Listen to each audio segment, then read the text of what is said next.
Iteka n'umunezero ntangere vyo gusubira kubana namwe banywanyi bacu mubana natwe mu makuru n'ibiganiro vya misi yose tubandanya gushikiriza kuri no mbonesha kure yacu kandi yanyu Muhuza TV. Uyu n'umwanya tugiye kubagezako amakuru biriko biravugwa bigezweko ngaha mu gihugu c'u Burundi, akaba ari amakuru tuzagaruka kuri vyinshi bitandukanye cane cane kubirabana na politike.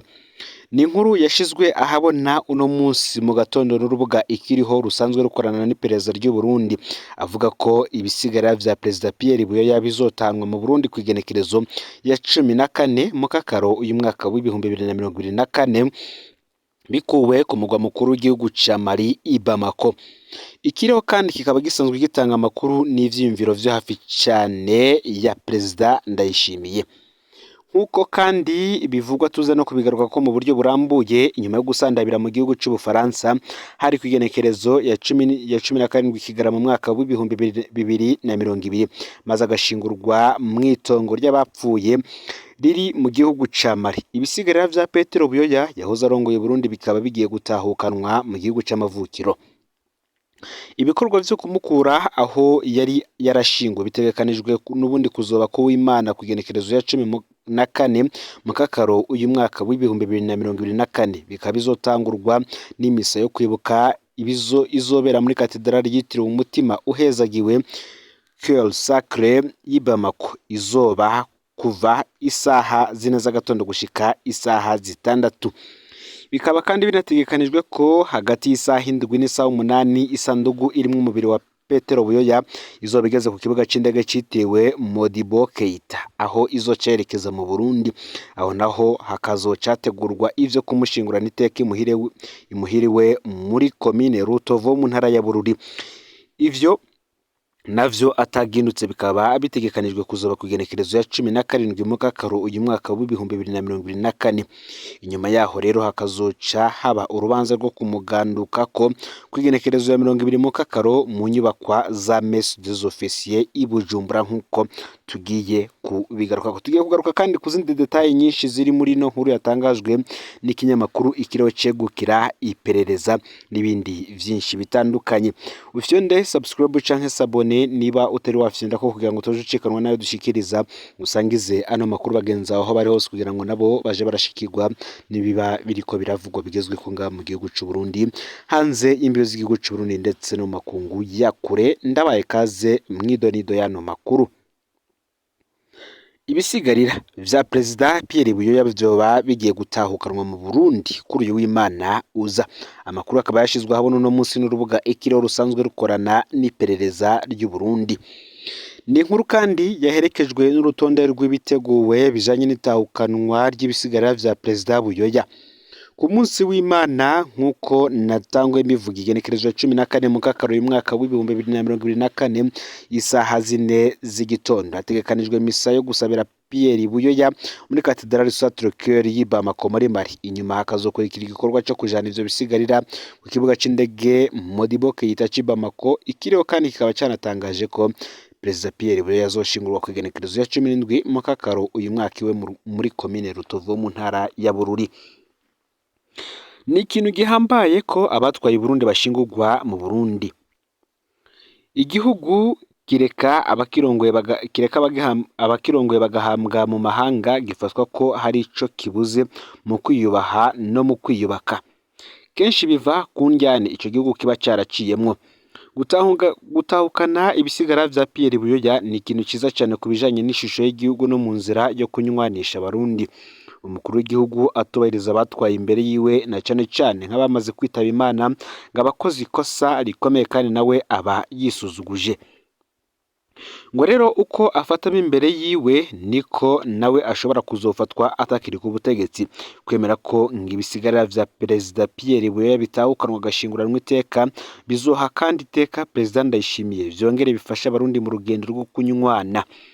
Kugeza ubu abatwaye Burundi bapfiriye hanze n'ibashingurwe mu Burundi bari babiri, aribo umwami Mwambutsa wa kane Bangiricenge yasandabiye mu gihugu c'u Busuwisi muri ntwarante umwaka w'igihumbi 1977 ndetse na Perezida Pierre Buyoya yasandabiye mu Bufaransa acashingurwa muri Mali muri Kigarama umwaka w'ibihumbi 2020. batatu bandi basandabiye hanze baratahanywe, abo akaba ari Perezida Michel Micombero yasandabiye Mogadisho mu gihugu ca Somalia ku igenekerezo ya 16 ukwezi kw'indwi umwaka w'igihumbi kimwe amajana icenda mirongo umunani na gatatu. Hakazamwo kandi Perezida Cyprien Ntaryamira yiciwe mu ndege yakorowe i Kigali mu Rwanda ku igenekerezo ya 6 ukwezi kwa kane umwaka w'igihumbi kimwe amajana icenda mirongo icenda na kane, ndetse na Perezida Jean Baptiste Bagaza yasandabiye i Buruseli mu Bubiligi ku igenekerezo ya 4 Rusama umwaka w'ibihumbi 2016. Perezida Buyoya uyu akaba yaravutse mu mwaka w'igihumbi kimwe amajana icenda mirongo ine n'icenda muri komine Rutovu mu ntara ya Bururi. Uyu kandi akaba ari umwe mu basirikare b'u Burundi bize amashuri akomeye ya gisirikare mu Bubiligi, mu Bufaransa no mu Budagi.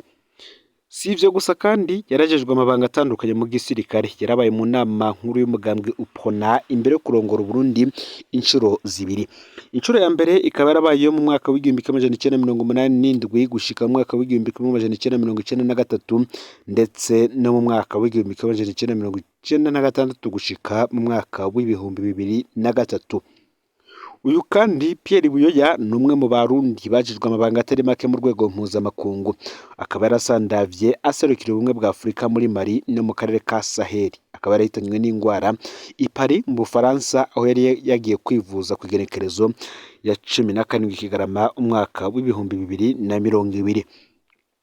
N'ibindi vyinshi bizoja ahabona, tuzobandanya kubasangiza inkuru zijanye n'itahukanwa ry'ibisigara vya Perezida Buyoya bene vyaranze ubuzima bwiwe bwose ntimuzocikanwe. Ni mu gihe kandi mu yandi makuru nk'uko tubikesha urubuga rwa radio Haguruka, ngo aho gukora ibishoboka vyose kugira ngo asabe leta y'u Burundi gukemura ikibazo c'ibitoro kiriko kiratera ibibazo, umuhuza w'Abarundi asaba Abarundi kugenda n'amaguru. Iyi ni inkuru twagarutseko ku munsi w'ejo uheze, aho Laurentine Kanyana umuhuza w'Abarundi mu nama yagiranye n'abarongoye abandi muri komine Mukaza iri mu gisagara ca Bujumbura umugwa mukuru w'ubutunzi, yahamagariye Abarundi kugenda n'amaguru ngo kugira ngo bakemure ibibazo vyo kwiyunguruza, nayo mu gihe gushobora kuronka bisi mu gisagara ca Bujumbura muri kino gihe bisigaye bisaba umwanya munini cyane. Umuhuza w'Abarundi akavuga ko hako bagoma barindiriye amabisi amasaha n'amasaha, abasore ngo bakwiye kwambara amasuplesi, abakenyezi bakambara amabobu ngo baheze bahacanganye n'ibirenge hako bagoma barindiriye amabisi. Akoresheje imvugo ngo y'agahemo rero n'akagaye, Laurentine Kanyana yarifatiye muganga urwaruka ngo rumara amasaha n'amasaha rurindiriye amabisi abunguruza, ngo niyo bo bafata urugendo rwo muri zone yo mu Kinama, ngo kandi bashobora gushikayo n'amaguru ngo mu gihe bo bambaye amasuprese gusa. Muri ako gacemeto akaba ngo yaravuze ko nawe nyene ngo yoshobora gushikayo n'amaguru, eka ngo n'abamama nabo nyene arazi ko boshikayo ngo bapfa kuba biyambariye bobo gusa n'akarato ko hasi ngo vyoba biheze.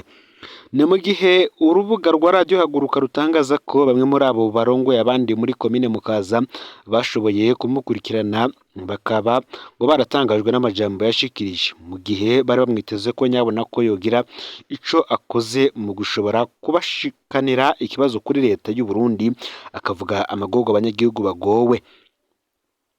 Ku bwabo bakaba bavuga ko nimba koko ari umuhuza w'Abarundi ngo yarakwiye kumenya amagorwa Abarundi barimwo kubera ikibazo c'igitoro n'icatumye kibura, ngo kuko ivyo vyose bisanzwe biri mu nshingano ziwe. Abandi nabo bakaba bavuga ko badatahura inyifato y'abategetsi b'u Burundi iyo ariyo, ngo kuko nka Laurentine Kanyana yarakwiye kumenya ko imodoka yirirwa aragenderamwo itigera ibura igitoro, ko ico gitoro rero ikoresha kiva mu makore y'abanyagihugu birirwa baratanga, ngo ntiyarakwiye rero kubashinyagurira mu kuvuga ko yoshika mu Kinama n'amaguru. Tubibutse ko ikena ry'igitoro mu Burundi ryatumye haba ikibazo kitoroshe mu kwiyunguruza haba mu gihugu ndetse no mu gisagara hagati, nayo abategetsi b'u Burundi bakaba bamaze igihe bibonekeza ko iki kibazo cabateye kuwa amazi, ngo umuntu afatiye ku nyishu zitandukanye umwe n'uwundi bakunze gutanga zitagira inyishu n'ubundi ziba zizaniye abanyagihugu. Ni mugihe kandi mu yandi makuru nk'uko nanone tubisanga ku rubuga rwa radiyo haguruka ngo wa mugambi wa leta bose bige wo kugaburira abana ku mashuri, bamwe mu bavyeyi bavuga ko basanze uzotuma abavyeyi ataco bimarira. Muti biteye gute? Nk'uko bivugwa n'abanyagihugu bo mu ntara ya Ruyigi, abavyeyi bafise abana biga mu mashure baridogera umugambi wa leta ufashwa n'ishirahamwe CRS bose bige wo kugaburira abana ku mashuri, ngo kuko benshi muri abo bavyeyi basanze ari uwuzotuma abavyeyi ataco bimarira. Muti barabisigura gute? Abavyeyi bagasigura ko kubona inkwi zo guteka, ivyo gupfungura zirondegwa zikongera zigasenywa n'abanyeshuri bafadikanije n'abavyeyi, guteka ivyo bifungurwa bitegekanywa kuzokorwa n'abavyeyi, hanyuma umuvyeyi agaheza ntafungure kuri izo mfungurwa yasenyeye inkwi akongera akaziteka, ngo ni ibintu bitagira uko vyitwa nuko vyosigurwa.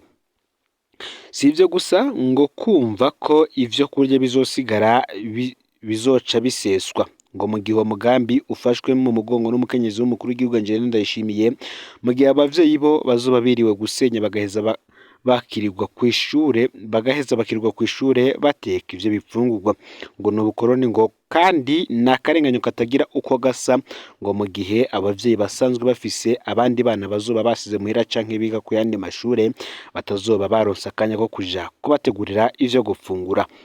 Ku bw'abo banyagihugu bo mu ntara ya Ruyigi rero, mu myidogo yabo bakaba bavuga ko nimba uwo mugambi utagira amahera yo kugura inkwi no guhemba abakozi bo guteka ivyo bifungurwa, ngo babona ko bene bo bopfuma bahagarika, ngo bakareka kubatesha umwanya naryo ubukene buri mu miryango bwokora amakara bugata. Abavyeyi bakabandanya bavuga ko batumva ingene botegekwa gusenya no kuja gutekera abanyeshuri, ngo mu gihe n'abakozi b'ishiramwe CRS bakora muri uwo mugambi ngo basanzwe bahembwa amahera menshi cyane. Ivyo rero bikaba ari navyo bituma abanyagihugu bavuga ko ibi bikwiriye guhinduka, cane cane bigahindukira muri ca gisata kiba kijejwe indero mu makomine ndetse no mu ntara, kuko ngo ibi vyofatwa n'ubundi nk'ubucakara. Ibi bikaba ari ivyanditswe ku rubuga rwa radiyo haguruka tubagejeje ko. Aya n'ayandi yose rero turiko turabategurira, ufyonde subscribe canke sabone niba utari wafyonda ko kugira ngo utozucikanwa n'ayo dushikiriza, usangize kandi n'amakuru bagenzi aho bari hose kugira ngo nabo baje barashikirwa n'abiriko biravugwa bigizwe ko ngaha mu gihugu c'u Burundi, hanze y'imbibe z'igihugu c'u Burundi ndetse no makungu ya kure. Yoba ayo tugiye kubageza ko mu kanya cane cane avuga ku migumuko ishobora kubaho mu gihe ibiciro bikomeje kuduga gutya ku masoko atandukanye, ibura ry'igitoro ndetse n'ingaruka bishobora kuzogera ku bukungu bw'igihugu. Numuhuza TV rero, Imana ibahezegere ibikorwa vyanyu vya misi yose muriko murakora.